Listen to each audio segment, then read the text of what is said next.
नमस्कार, मैं विकास गोस्वामी। आज हम पहुंच गए हैं रमण नेति स्थल पर। आपको बताते हैं रमण नेति में बहुत दूर दूर से लोग आते हैं यहाँ पर घूमने के लिए। हज़ारों की तादाद में लोग आते हैं और यहाँ पर बरसाने में लठमार होली बनाई जाती है। तो कृष्ण बरसाने में होली बनाने के लिए जाते हैं। कृष्ण और कृष्ण के जो सखा दोस्त होते हैं उनके साथ में राधा जी और उनकी सखाओं के साथ में होली बनाने के लिए जाते हैं। जिसके पक्ष में जो राधा रुष्ट होकर के, राधा और उनकी सखाएँ रुष्ट होकर के मतलब उनसे रूठ करके उन पर लठ बरसाती हैं और जिससे बचने के लिए कृष्ण और कृष्ण के मित्र बचने के लिए ढाल का इस्तेमाल करते हैं। और इतनी परंपरा से, पुरानी परंपरा से ये लठमार होली चली आ रही है। और होली एक रंगों का त्यौहार है, प्रेम का त्यौहार है। और बात की जाए मथुरा की, तो मथुरा में सबसे अच्छी होली, मथुरा वृंदावन में सबसे प्यारी होली बनाई जाती है। और यहाँ पर दूर दूर से लोग होली बनाने के लिए और होली देखने के लिए ही आते हैं। तो हम आपको मथुरा में और अभी राधा रानी मंदिर से हमने आपको पूरा दृश्य दिखाने की कोशिश करी और रमण नेति मंदिर भी आपको घुमाएंगे और लोगों से बात भी कराएंगे कि लोग यहाँ पर किस कारण आते हैं और रमण नेति का पूरा बताएंगे। और रमण नेति की एक खास बात, जो आप ये मट्टी देख रहे हो, और इस मट्टी की खासियत ये है, यदि आप इसको पैरों पर डालोगे तो इससे जो मिट्टी होगी, इससे मतलब आप पैर गंदे नहीं होंगे, आपके जो ऊपर जो धूल है वो जमेगी नहीं। तो यहाँ पर हम लोगों से भी बात करेंगे और लोगों से जानेंगे कि आप आए हैं क्या दिल्ली से। क्या सर, आप दिल्ली से आए हो? क्या अच्छा लग रहा है आपको? कैसा लग रहा है? अच्छा है या घूमने की जगह हो? क्या अच्छा नहीं, घूमने की जगह तो है, दिल्ली घूमने की जगह है। दिल्ली से बढ़िया कोई बेहतर जगह है ना? दिल्ली में अक्सर आपसे बढ़िया जगह है। यहाँ पर मतलब कैसा माहौल लग रहा है? अच्छा मामला है। आप हर महीने आते हैं? हर महीने आते हैं। हाँ जी। यहाँ की 5 खासियत बताएं, 5 विशेषता बताएं। खासियत का ये मंदिर है बस, मैन तो और क्या है? मंदिर तो है, मंदिर तो लोटस टेम्पल दिल्ली में भी है। यहाँ से सबसे खासियत तो ये है, यहाँ के लोग बढ़िया है। एड्रेस पूछ के कल बताते हैं, ठीक है? सबसे अच्छी बात और क्या है? गलत एड्रेस बता सकते हैं। गलत एड्रेस बता यहाँ की दिया। पुलिस भी देखने के बाद पुलिस भी बेकार है। बेकार। अरे मैं बताता हूँ आपको, पुलिस का बताओ। मैटर क्या हो गया? आप इसको नाराज दिख रहे हम हो। पैदल कितना चल रहे हैं? 5 किलोमीटर। अरे मैं बताता हूँ भाई साहब, इधर आओ, इधर करो, इधर करो। मैं बताता हूँ, मैं माननीय योगी जी को उनकी जीत पे बधाई देता हूँ और पूरे उत्तर प्रदेश को बधाई देता हूँ उनको चुनने के लिए। और मैं विशेष निवेदन करता हूँ, अगर ब्रिजक क्षेत्र को उन्होंने तीर्थ घोषित किया है तो सबसे पहले ब्रिजक क्षेत्र की सारी पुलिस को सौम्य बनाए, सॉफ्ट बनाए। क्योंकि पुलिस वाले यहाँ जनता को इतना बेवकूफ़ बनाते हैं। जो आदमी बीमार है, जो चलने में थक गए, उनकी रिक्शाओं को पंचर कर देते हैं। और रिक्शा वाले, ऑटो वाले ये मानते हैं कि बस वर्ष भर में यही एक टिपिकल टाइम है, इसी में कमाना है। जहाँ मात्र 1 किलोमीटर का डिस्टेंस है, वहाँ के 300 रुपये रिक्शा का चार्ज करते हैं, ऑटो वाले 500 मांगते हैं। तो माननीय योगी जी से मेरी ये विनती है कि इनको एक किराया निर्धारित किया जाए और ब्रिजक क्षेत्र में जितने भी तीर्थयात्री आते हैं उनको ज़्यादा से ज़्यादा सुविधा दी जाए, साफ सफाई का विशेष ध्यान रखा जाए।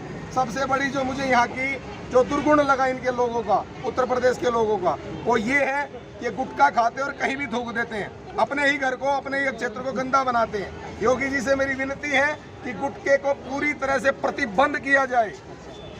योगी जी ने 50 बसें चला दी है, आपको पता है? इलेक्ट्रॉनिक बसें चला दी है। जो उन्होंने सुविधा दी है, तीर्थ घोषित किया, मैं उसके लिए पहले ही धन्यवाद दे चुका हूँ माननीय जी, ठीक है।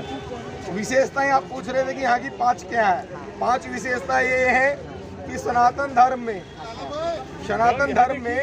जहाँ मेरे मोर मुकुट बंसरी वाले ने जन्म लिया, उसकी दिव्य लीलाओं का अगर जो उनको फॉलो करता है, जो फॉलो नहीं करता उनका मैं नहीं कह सकता, और जो उनको फॉलो करता है, जो आत्मा से मानता है, उनकी दिव्य लीलाओं का अनुग्रहण, अनुभूति महसूस आज भी कर सकता है। और कहते हैं प्रत्यक्ष को प्रमाण की आवश्यकता नहीं होती। रमन की रेती नहीं आई, जितना मर्जी रेत उठा के आप जहां मर्जी शरीर पे लगाइए, एक कण भी नहीं लगेगा। ये मेरा खुद का अनुभव है। ताली बजा दो अंकल के लिए भैया।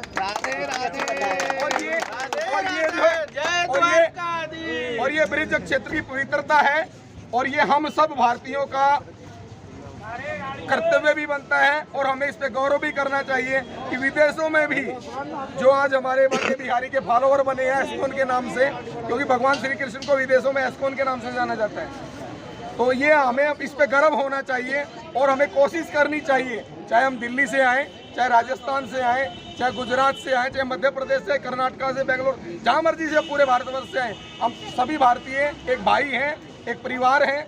अपने क्षेत्र को कभी गंदा नहीं करना चाहिए और पूरी तरह से स्वच्छता का पालन करना चाहिए, जिससे इस मरीज क्षेत्र की मर्यादा बनी रहे, पवित्रता बनी रहे।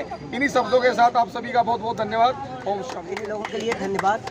तो मेरा भी सरकार से अनुरोध है, जो भी बाहर से लोग आते हैं और रिक्शे वाले और जो भी टेम्पो वाले और जो भी हैं 3 पहिए वाले वाहन, इन लोगों से मतलब एक आने वाले लोगों को जो ना लिया जाए सर, उचित, जिससे कि जो आते हैं लोग, जो आने से मतलब घबराए नहीं, डरे नहीं, और हमारे जो पारंपरिक बनी है, लोग आते हैं दूर दूर से, वो आते रहें और लोगों की बिक्री भी होते रहे और लोगों का धंधा भी बढ़ता रहे। अगर लोग नहीं आएंगे तो लोगों का धंधा नहीं होगा, ठीक है। और लोगों से बात करते हैं, यहाँ पे पूरा आपको ब्लॉग दिखाने की कोशिश करेंगे और आपका मंदिर भी दिखाएंगे, कुंड भी दिखाएंगे और बाकी लोगों से बात करेंगे। अच्छा, आप साथ में हो? कैसा लग रहा है सर आपको? मतलब टीम पे जा रहे होंगे, बहुत आनंद आ रहा है। वो क्या बात है, मतलब कुछ फीलिंग आ रही है थके वकी की? नहीं, अरे नहीं, परिक्रमा दीदी रहा तो वैसे ही हो रही है।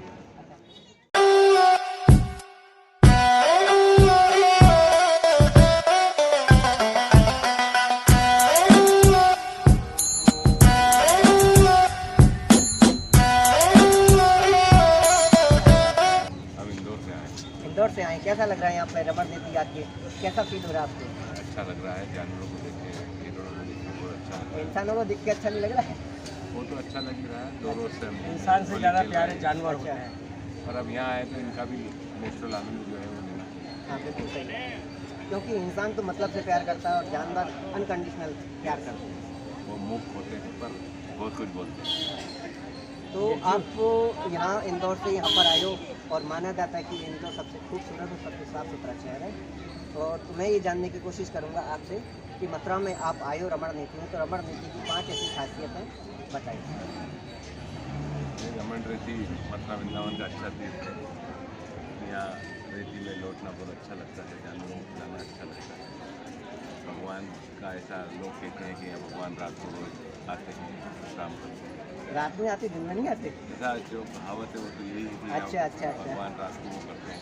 अच्छा, प्रमाण मतलब रास लीलाएँ करती हैं, रास लीलाएँ। लीला स्थल है जो भी करते हैं। बड़ा अच्छा लगता है। अंकल आप कहाँ से? आप भी इंदौर से हो? मैं इंदौर से मतलब सारी पार्टी इंदौर से है? सब इंदौर से हैं, सब मित्र मंडली है हमारी।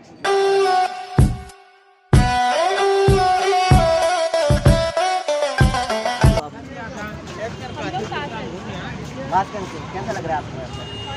कैसी फीलिंग आ रही है? अच्छा लग रहा है। अभी आए हैं। अभी आए हो तो मुझे लगा नहीं आपसे बात करनी थी। हाँ, ये बच्चे आपके साथ में आए हैं, ये स्कूल से हैं? सरकारी स्कूल से। तो मैं बात करना चाहता चलेंगे बच्चों सब एक इधर आ जाओ, बच्चा इधर आ जाओ। तो आप अपने स्कूल का नाम बताएं मुझे, कौन से स्कूल से हो बच्चा? नगला अंडा हुआ। तो ये आपको क्या सब्जेक्ट पढ़ाते हैं? सारे ऑल सब्जेक्ट, मतलब प्राइमरी स्कूल के टीचर हो आप? प्राइमरी स्कूल के टीचर। तो मैडम मैं आपसे जानना चाहता हूँ, इस तरीके की अगर सरकारी स्कूल में पढ़ाइयाँ हो रही हैं तो क्या इसके ऊपर की कुछ प्राथमिकता हो सकती है, जैसे प्राइवेट स्कूलों में एक बच्चे को माहौल एटमोसफियर मिलता है?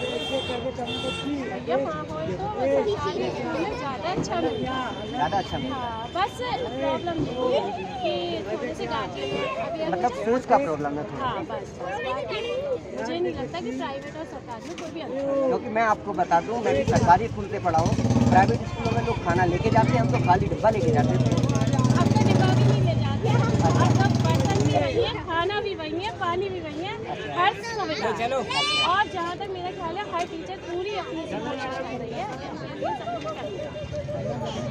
तो मैडम ये सही कह रही हैं बेटा कि गलत कह रही हैं? सही कह रही हैं।